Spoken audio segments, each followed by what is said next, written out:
Diqqat qiling, tezkor ob-havo ma'lumotlari. Assalomu alaykum hurmatli tomoshabin. O'zgidromet markazi respublikamiz hududida 7-iyundan 14-iyun kunlariga 7 kunlik ob-havo ma'lumotlarini e'lon qildi.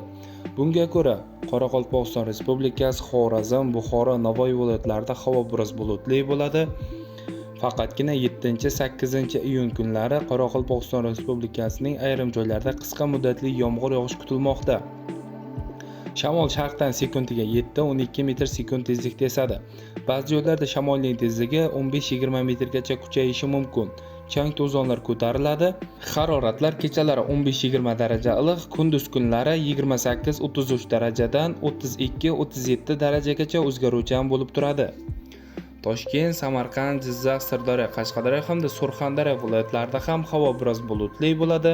Yog'ingarchiliklar kutilmaydi. Shamol sharqdan sekundiga 7-12 metr sekund tezlikda esadi. Haroratlar kechalari 18-23 daraja iliq, kunduz kunlari 32-37 daraja iliq bo'lib turadi. Respublikamizning vodiy hududlarida, ya'ni Andijon, Farg'ona, Namangan viloyatlarida ham havo biroz o'zgaruvchan bo'ladi. Yog'ingarchiliklar kutilmaydi. Shamol sharqdan sekundiga 5-10 metr sekund tezlikda esadi. Haroratlar kechalari 7-iyun kuni 16-21 daraja iliq, 8-10-iyun kunlari esa 18-23 daraja iliq bo'ladi. Kunduz kunlari 32-37 daraja iliq bo'lib turadi.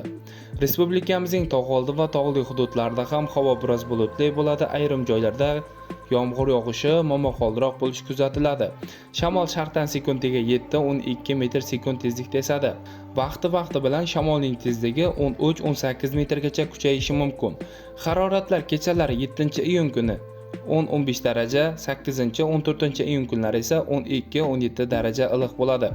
Kunduz kunlari 18-23 darajadan 23-28 darajagacha o'zgaruvchan bo'lib turadi.